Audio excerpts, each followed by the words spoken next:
Hello everyone, this is Nathan Bryan and this is update number 42 of the Darugodoris. As of this last couple of weeks, I have been working on the animation. I know, I said I'd be working on refining the model, but I really wanted to get something that I can show when I go to SIGGRAPH in, I think it's 18 days now. So I went ahead and started taking frame shots of each of my poses.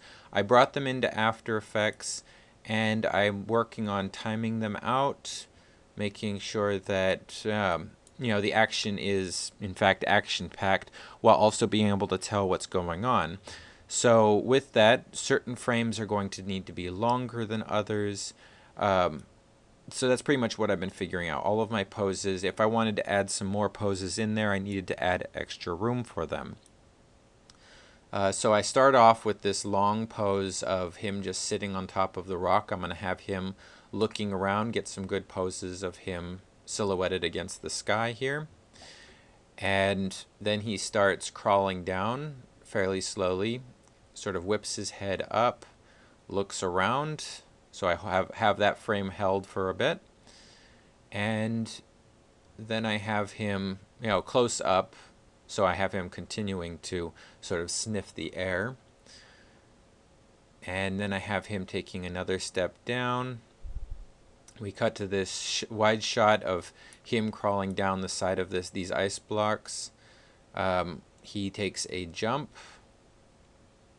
Those ones are going to be fairly quick. He takes a moment to rewrite his momentum at the bottom here before kicking himself up over the rock.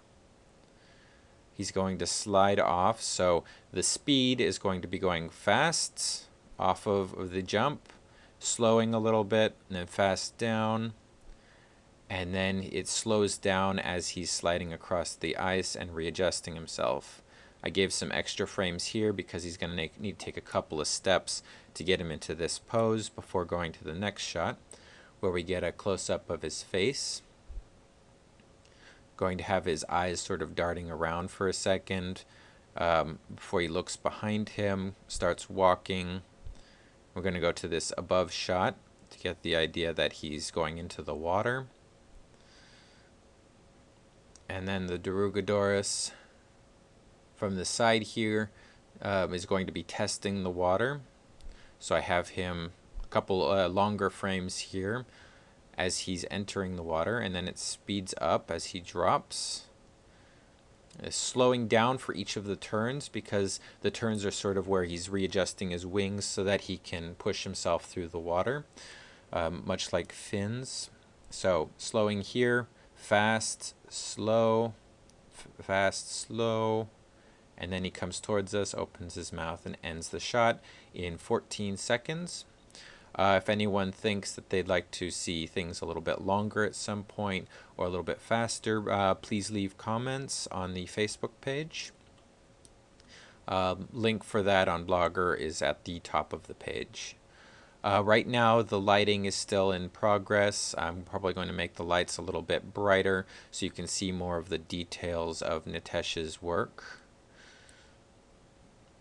Planning on also adding things like fog and snow for this, but as this is not the final product, this is just a test. It's going to be kept pretty simple, which is why you see in the beginning here, instead of him climbing down ice, I just have some cubes to make up what the ice would look like. So that's that. I then took the individual frames and pre-composed them so that I could work with each of the shots separately.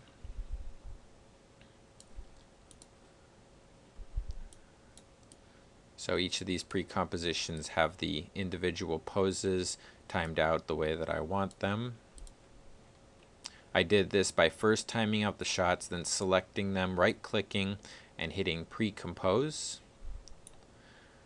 If you haven't used Facebook before, pre-compose is pretty useful because you're able to get more detail in each of the individual shots. You can actually zoom in on them. So when I go back to the Animatic, I can look and see, okay, for my first shot, I'm going to need to cut this amount off of my entire scene, and I'm just going to be animating that much for this shot. And the next shot is just going to be animating this much. As you can see with some of them, they're like 2 shots in one of these pre-compositions. That's because I'm going to actually shoot it in one go. So I'm going to separate this as one scene file and animate it from there to there. As this motion is sort of supposed to be smooth from one to the next, it'll help with keeping that motion. Every other one, he actually has a pose that he stops at before cutting over to the next shot. So there you have it. That's my update for today. I hope everyone enjoys it. Have a great afternoon and happy animating.